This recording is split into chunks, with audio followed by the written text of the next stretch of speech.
great to see a vibrant place like this.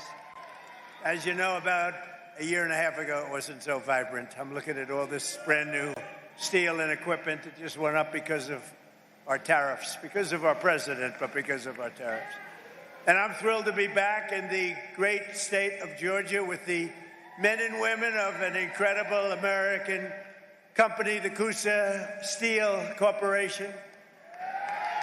For more than 50 years, the hardworking Americans at Kusa Steel have poured out their sweat and blood and tears to turn into what, look, you wanted to take raw material and you wanted to take beautiful metal and you wanted to turn it into the highest quality steel racks and plates in the business, all stamped with those really beautiful words.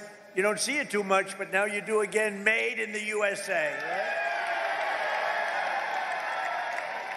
And this company prospered and grew from humble beginnings in a Georgia manufacturing. What happened is you became, in a very short while, a Georgia manufacturing giant. But then you watched your core business start to fade. I just spoke to your great owner, and he's great, but he got hit by stupid politicians, basically, making specialized steel tire racks dwindle from 2 bustling shifts to 6 days a week down to 1 shift and 1 hour. 1 hour a week. Then you went back up to 2 days, then you went back to 3 days, then you went back to 1 day, then you went down to 1 hour. Because all the business was going to China and other countries from outside. And it wasn't only here, it was other plants also. I assume your friends, likewise, were having the same problem. Your jobs were being stolen as foreign nations dumped their subsidized products. Don't forget China and these other countries, they pay for it. It's all subsidized. You don't get too much subsidy. But they dropped the subsidized products on our market to try and put Americans out of business, and that's what they were doing. You're lucky you have a man that is so proud of this place. He kept it going, barely kept it going. It wasn't easy. You're a lucky guy.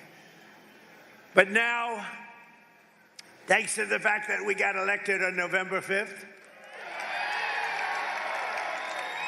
and thanks to what I call the Trump tariffs, business at Kusa Steel is booming again. We just spoke, it's booming.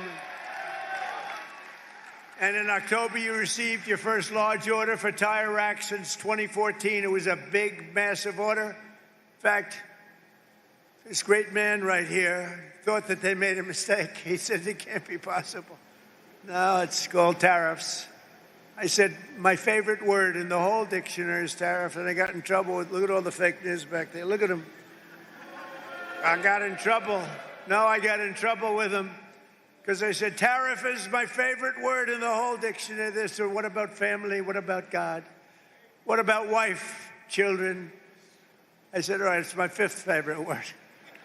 Now I'm okay. They've treated me okay since I did that. They didn't like it when, but it's my 5th favorite word in the dictionary. You're back, you're producing at full speed, 2 shifts a day, and he's going to 3 shifts a day, 6 days a week.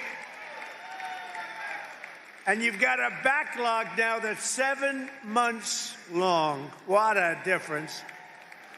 From a couple of hours a week to 7 months long. And it's all because you finally have a president who put America first. That's what it is. But it's also because I imposed powerful 50% tariffs on foreign steel where they were coming in and dumping crap all over our country.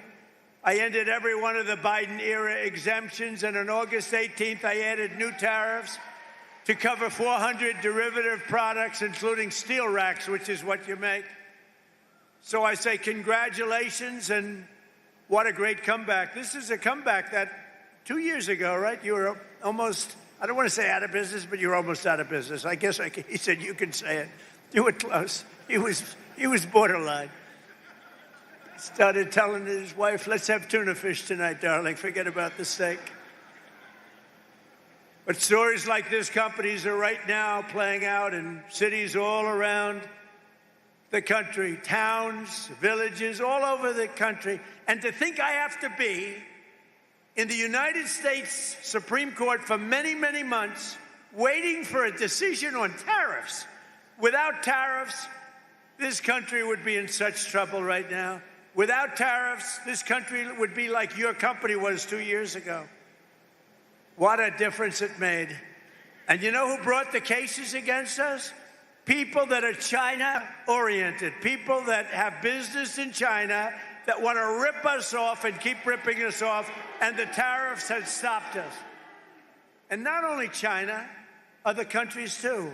People from other countries like Canada and others, they sue us. Canada has ripped us off for years. Not anymore, they're not. And I'm waiting for a decision from the Supreme Court. Can you imagine? We have to wait. I mean, I just heard the story today, and I've told it 1,000 times. I don't think I've ever heard it any better. I even took him back to the fake news where he related the story, that he was in serious trouble. There was no business. There was no business anywhere. How was this place 2 or 3 years ago? It was not just here, the whole area. It was a disaster. And now it's vibrant. And we have to justify this because people come from other countries because they ripped us off for 50 years. And now we're doing the same thing to them. And we're being very modest about it. Right, Howard? We're being very modest about it. We could go a lot further if I want to. Because what they've done to us, other countries, what they've done, they almost put us out of business. And I'll tell you, if I didn't win this election, and if you had a moron like Kamala or a moron like Sleepy Joe Biden, if you had these people back, our country would have been finished. We wouldn't have had a country.